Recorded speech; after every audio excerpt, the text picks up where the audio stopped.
विद्यार्थी मित्रांनो, आज आपण लाईटची इंटरफरन्स ही नवीन फेनॉमेनॉन अभ्यासणार आहोत. इंटरफरन्स शिकण्यासाठी आपण चॅप्टर 6 मध्ये सुपरपोजिशन प्रिन्सिपल शिकलो आहोत. तो एकदा रिवाइज करूया. सुपरपोजिशन प्रिन्सिपलनेच वापर करून आपण इंटरफरन्स ही फेनॉमेनॉन अभ्यासणार आहोत. दोन लाईट वेव्स y1 आणि y2. These waves traveling in a medium. These two waves traveling in a medium and arrive at a point. एकाच पॉइंटला एकत्र येतात आणि एक नवीनच वेव दोन्ही मिळून मीडियममधून ट्रॅव्हल व्हायला सुरुवात होते.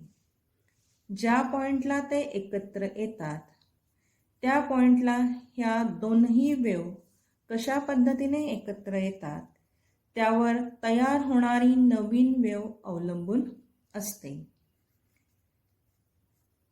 तर नवीन वेव y ही ह्या दोन्ही वेवची वेक्टर सम असते. म्हणजेच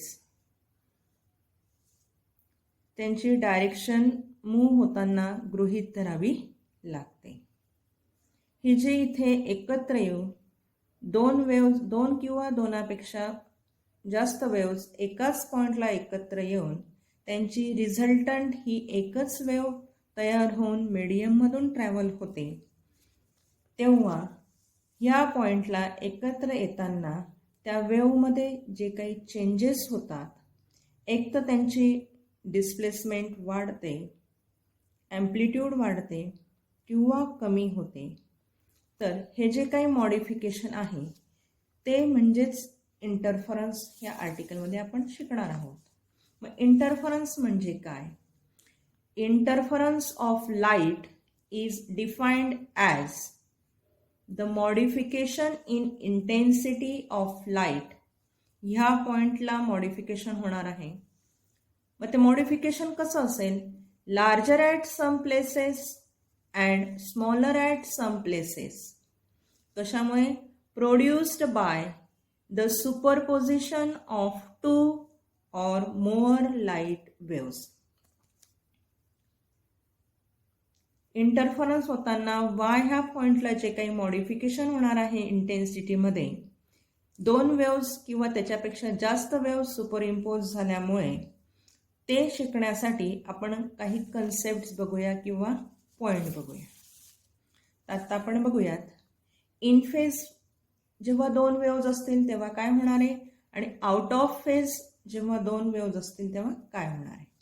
आत्ता आपण इथे दोन वेव्ज घेतलेल्या आहेत इन फेजमध्ये travelling through a medium. Wave first त्याची ॲम्प्लिट्यूड आहे A1 आणि वेव सेकंड त्याची ॲम्प्लिट्यूड आहे A2. दोन्ही वेव मीडियममधून इन फेज ट्रॅव्हल होता आहेत. म्हणजेच काय? दोन्ही वेवचा क्रिस्ट आणि दोन्ही वेव्हचा ट्रफ सुपरइम्पोज होऊन इंटरफिअर होताना सुपरइम्पोज होऊन जी काही नवीन वेव तयार होते ती नवीन वेव ह्या दोन्ही वेवच्या ॲम्प्लिट्यूडची बेरीज असते इन फेज ह्या पॉइंटमध्ये. आउट ऑफ फेज केव्हा असतो? इन फेज म्हणजे काय? Crest of one wave superimpose on crest and trough of one wave superimpose on trough, then a new wave is formed which is having a larger displacement, which is the sum of the displacement of these two individual waves. Out of phase. Crest of one wave superimpose on trough of another wave and trough of first wave superimposed on crest of second wave. Then again there is modification of the displacement and there is a subtraction of this displacement and the displacement is smaller than these two individual waves. मग जेव्हा in फेजमध्ये दोन waves असतात तेव्हा त्या waves produce a larger displacement. जेव्हा दोन waves out of फेजमध्ये असतात तेव्हा ते स्मॉलर डिस्प्लेसमेंट प्रोड्यूस करतात.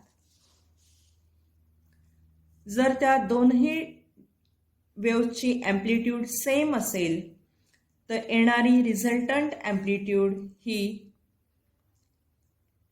दोन्ही इंडिव्हिज्युअल वेव्हच्या डबल होते. आणि आउट ऑफ फेजमध्ये जर अँप्लिट्यूड दोन्ही वेव्हची सेम असेल तर रिझल्टंट अँप्लिट्यूड आपल्याला 0 मिळते. आपल्याला माहितीच आहे की इंटेन्सिटी I ही directly proportional to the square of amplitude. In फेजमध्ये अँप्लिट्यूड वाढते म्हणजेच काय होते, इन फेज जेव्हा वेव्ज असतील तेव्हा इंटेन्सिटी इज मॅक्सिमम. जेव्हा आउट ऑफ फेजमध्ये इंटेन्सिटी कमी होते, अँप्लिट्यूड कमी होते म्हणून इंटेन्सिटी देखील कमी होते आणि इंटेन्सिटी कशी येते, मिनिमम येते. इन फेजमध्ये इंटेन्सिटी जास्त असल्यामुळे आपल्याला मिळणारा स्क्रीनवर मिळणारा पॉइंट कसा असणार आहे तर ब्राईट पॉइंट असणार आहे. इथे इंटेन्सिटी कमी मिळते आउट ऑफ फेजमध्ये म्हणून मिळणारा पॉइंट स्क्रीनवर आपल्याला डार्क पॉइंट दिसणार आहे. जो स्क्रीनवर आपल्याला ब्राईट पॉइंट मिळतो त्याला म्हणायचं असतं कन्स्ट्रक्टिव्ह इंटरफरन्स पॅटर्न. आणि जेव्हा स्क्रीनवर आपल्याला डार्क पॉइंट मिळणार आहे तेव्हा म्हणायचं असतं त्याला आपण डिस्ट्रक्टिव्ह इंटरफरन्स पॅटर्न.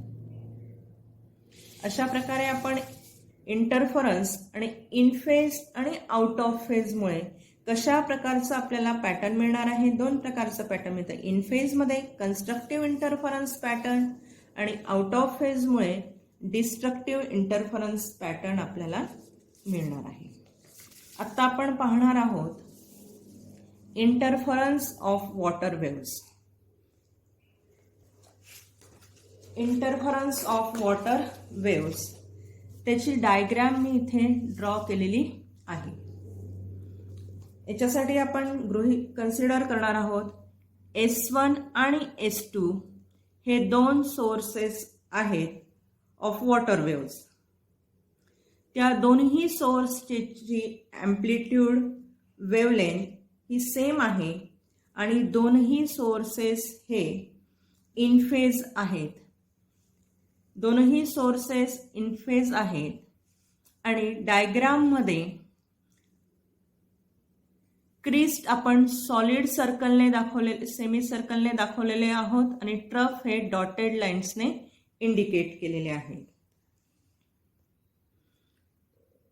जेव्हा S1 आणि S2 पासून वेव्स ओरिजिनेट व्हायला सुरुवात होतात त्या दोनही वेव्स इन फेज असल्यामुळे त्या एक तर क्रिस्ट पासून स्टार्ट होतील किंवा ट्रफ पासून स्टार्ट होतील.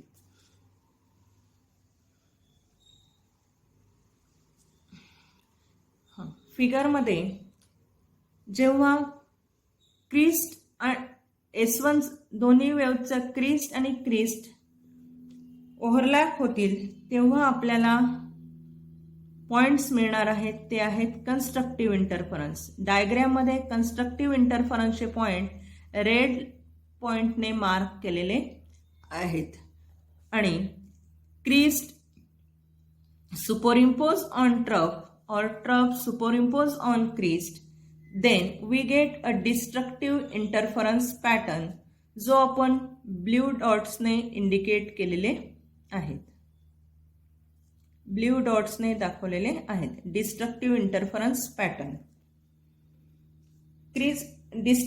कन्स्ट्रक्टिव्ह इंटरफरन्स केव्हा मिळणार आहे, जेव्हा क्रिस्ट सुपरइम्पोज ऑन क्रिस्ट और trough superimpose on trough, then we get constructive interference pattern. When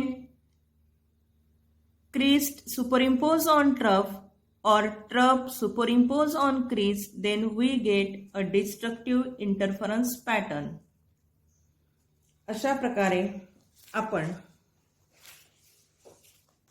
interference he phenomenon water वेव्हच्या साह्याने स्टडी केलेली आहे, constructive and destructive.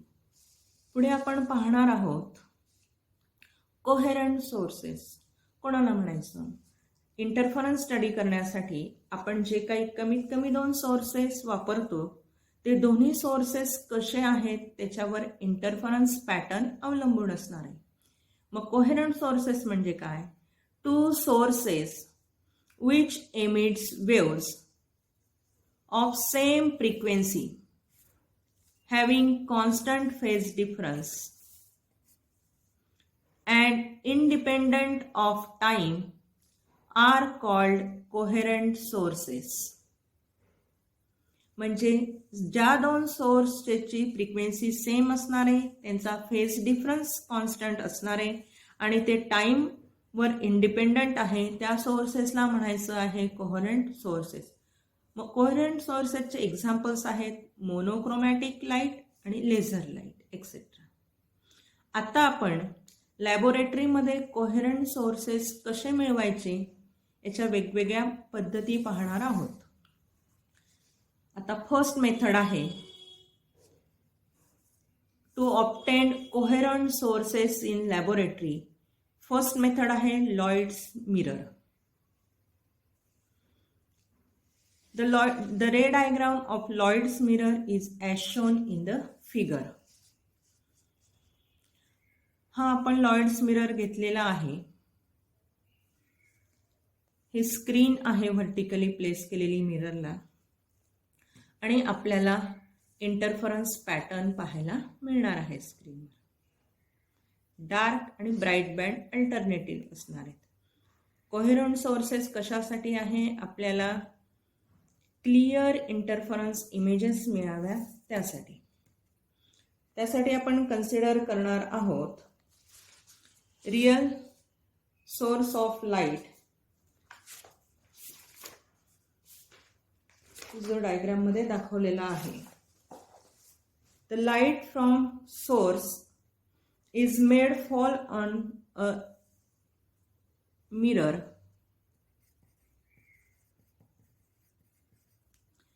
at grazing angle.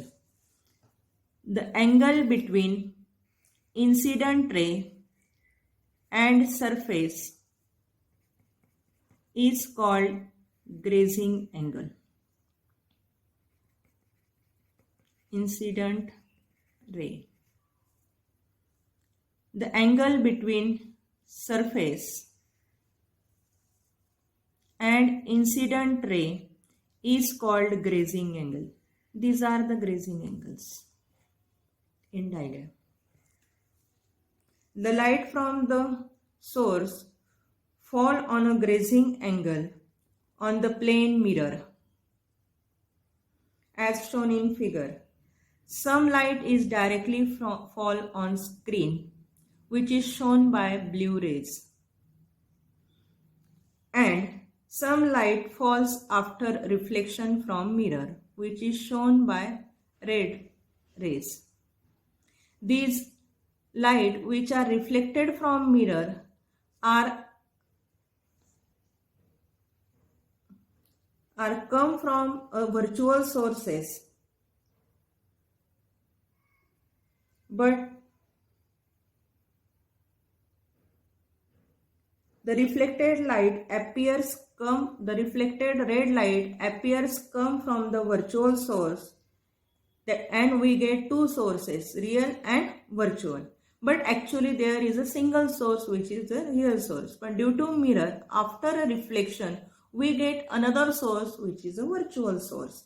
Then these real light and virtual light interfere on a screen, and we obtain an interference pattern as shown in the figure. In this way, Lloyd's mirror is the extensively used device to obtain the coherent source.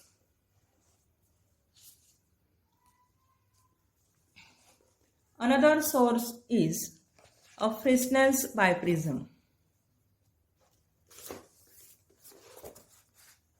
In laboratory, to obtain the coherent source, another source is a Fresnel biprism.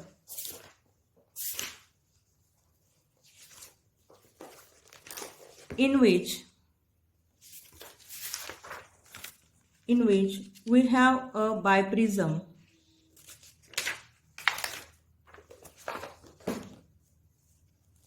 having a vertex angle 180 degree. It can be considered is made up of by two prisms. Fresnel's prism हा दोन prism मिळून तयार झालेला आहे, ज्यांचा refracting angle खूपच लहान असणार आहे, nearly equal to 30 minutes to 1 degree. And these two prisms joined at their bases. हे दोन प्रिझम बेसला जॉईंट केलेले आहेत. In experimental arrangement, the refracting edge, this is a refracting edge. Refracting edge of the prism is kept parallel to slit.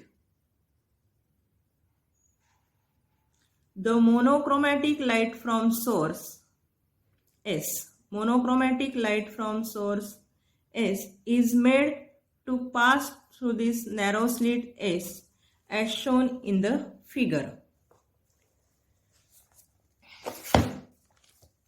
These two half